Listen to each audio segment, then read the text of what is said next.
Hello students, बेटा इस exercise 6.2 का एक बड़ा ही इंपॉर्टेंट क्वेश्चन ले रहा हूँ मैं, क्वेश्चन नंबर 14 है ना। देखिए बहुत ही अच्छा क्वेश्चन है और आसान भी है और बहुत ज़्यादा जो है यूजफुल भी रहेगा आपके लिए बोर्ड के पॉइंट ऑफ व्यू से। क्वेश्चन क्या है, for what values of a, ये मैंने फंक्शन पहले लिख दिया।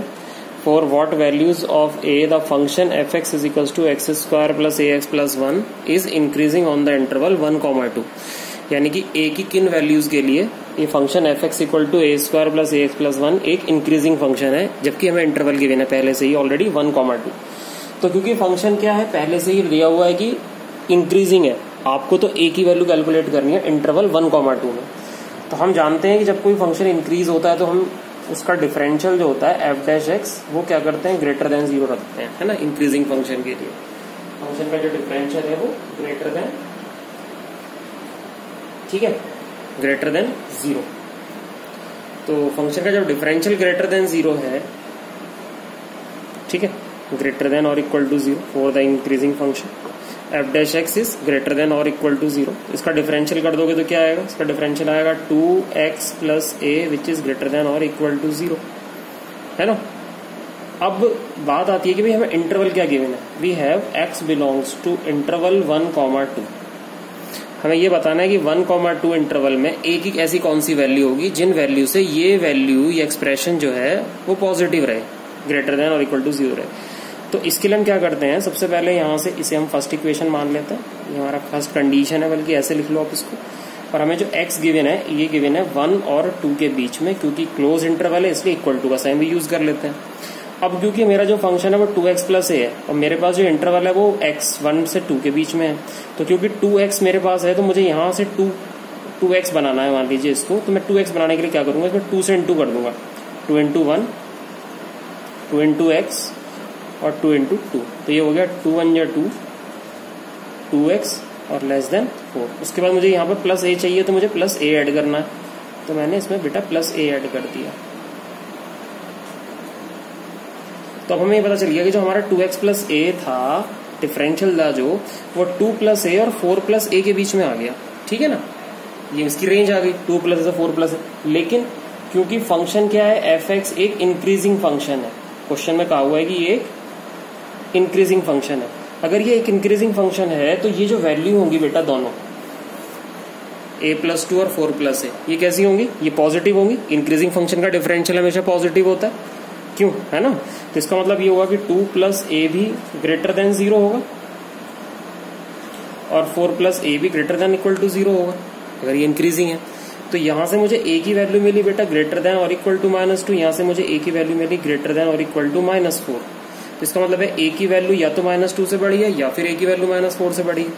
इन दोनों को अगर मैं एक साथ इंटरवल में प्लॉट करूं, -∞ से +∞, -4 यहाँ है, -2 यहाँ है, तो a -4 या -4 से बड़ा यहाँ से लेकर यहाँ तक होगा और a -2 या -2 से बड़ा यहाँ तक होगा। तो हमारा जो कॉमन पोर्शन हुआ वो तो ये हुआ जो मुझे दोनों के लिए सेटिस्फिकेशन देगा, ये रीजन। तो इसका मतलब है कि जो a की वैल्यू हो सकती है वो -2 से इन्फिनिटी हो सकती है, जो कि इसको भी सेटिस्फाई कर रही है। तो हमें यहाँ से एक बात पता चल गई कि a जो होगा वो ग्रेटर देन और इक्वल टू -2 होगा, जिस वैल्यू के लिए ये जो फंक्शन है ये हमेशा इंक्रीजिंग फंक्शन होगा। इसका मतलब a की वैल्यू क्या होगी, ग्रेटर देन और इक्वल टू -2, ठीक है।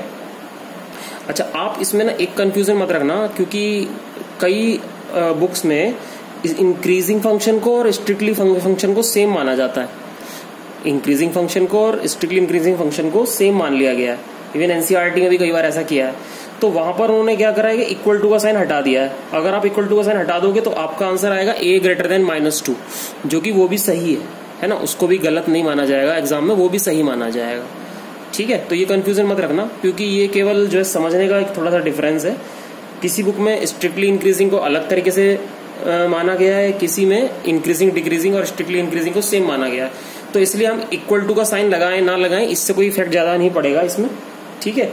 बस लेकिन फिर भी अब मेरे जो मैंने आपको बात बताई उसको ध्यान रखना कि स्ट्रिक्टली फंक्शन हो तो इक्वल टू का साइन मत लगाओ, और अगर स्ट्रिक्टली वर्ड जो है क्वेश्चन में नहीं दिया हुआ है तो आप केवल इंक्रीजिंग डिक्रीजिंग का अगर क्वेश्चन दिया हुआ है तो आप इक्वल टू का साइन यूज करो इनइक्वालिटी के साथ, ठीक है।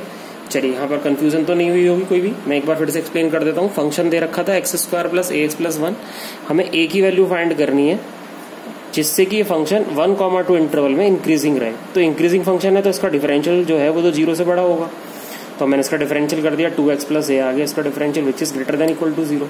अब इंटरवल 1,2 में गिवन है, तो जो हमारा डिफरेंशियल है वो तो 2x प्लस ए आया, x की वैल्यू 1 से 2 के बीच में है।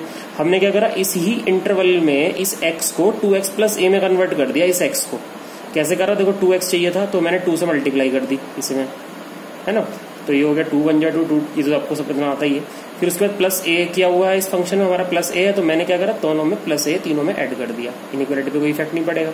अब क्योंकि ये जो डिफरेंशियल है वो कैसा है, वो पॉजिटिव है, पॉजिटिव है तो इट्स मीन दैट ये वैल्यू और ये वैल्यू, क्योंकि इंक्रीजिंग फंक्शन है, दोनों ही वैल्यू कैसी होंगी, पॉजिटिव होंगी, पॉजिटिव होंगी इंक्रीजिंग फंक्शन के लिए। तो इस वैल्यू को और इस दोनों वैल्यू को ग्रेटर देन इक्वल टू 0 रख दिया, तो ए की वैल्यू ग्रेटर देन -2 आई, ए की वैल्यू ग्रेटर देन -4 हमें मिली। ये दोनों वैल्यू हमने नंबर लाइन पे प्लॉट कर दी, तो हमें दिखा कि -2 से इन्फिनिटी वाला जो वैल्यू होगा, पोर्शन होगा, वो -4 से इन्फिनिटी वाले वैल्यू को भी सेटिस्फाई करेगा, है ना। यहाँ से यहाँ तक का रीजन, और ये रीजन में ये वाला पोर्शन हमेशा कॉमन होगा, तो ए की वैल्यू क्या आ जाएगी, ग्रेटर देन और इक्वल टू -2 आ जाएगी, है ना। ए की वैल्यू क्या आ जाएगी, ग्रेटर देन और इक्वल टू -2, ठीक है। तो ये हमारा आंसर होगा, ठीक है। अब चाहो तो आप इसमें अपना जो है आंसर चेक भी कर सकते हो। अगर आप ए की वैल्यू -2 या -2 से बड़ी पुट करोगे तो इस फंक्शन पे क्या इफेक्ट पड़ेगा, देखो एफ डैश एक्स, अगर मैं ए की वैल्यू -2 लेता हूं तो ये फंक्शन क्या बन जाएगा, f dash x equal to 2x -2। अब अगर आप इसमें 1 रखते हो तो एफ डैश 1 कितना आएगा, 2 - 2 0, एफ डैश 1 0 आएगा, है ना। अगर आप इसमें 2 रखते हो तो एफ डैश 2 कितना आएगा, एफ डैश 2 कितना आ रहा है, देखो 2 रखोगे तो कितना आएगा, 4 - 2 + 2, 0 से बड़ी वैल्यू आ रही है ना। तो इसका मतलब है कि अभी अगर मान लो मैंने सपोज करो 1.5 रख दिया होता, 1.5 यहाँ रखेंगे कितना हो जाएगा, 1.5 2 3, 3 - 2 कैसा आ गया, +1 आ गया। तो ऑब्वियस बात है कि जो हमारा एफ डैश एक्स आ रहा है बेटा, इन सभी वैल्यू के लिए तो या तो 0 आ रहा है या 0 से बड़ा आ रहा है। तो इससे बात साबित हो गई कि हमारा जो ए ग्रेटर देन -2 जो वैल्यू मैंने निकाली वो एकदम सही है, क्योंकि फंक्शन क्या आ रहा है, F dash x greater than 0, और फंक्शन कैसा है, इंक्रीजिंग है, ठीक है ना। तो ये हमारा करेक्ट आंसर है, इसलिए तो इस क्वेश्चन को कर लीजिएगा। ओके बेटा, चलिए यही रखते हैं इस वीडियो को। 6.2 था ये क्वेश्चन नंबर हमारा 14। Thank you.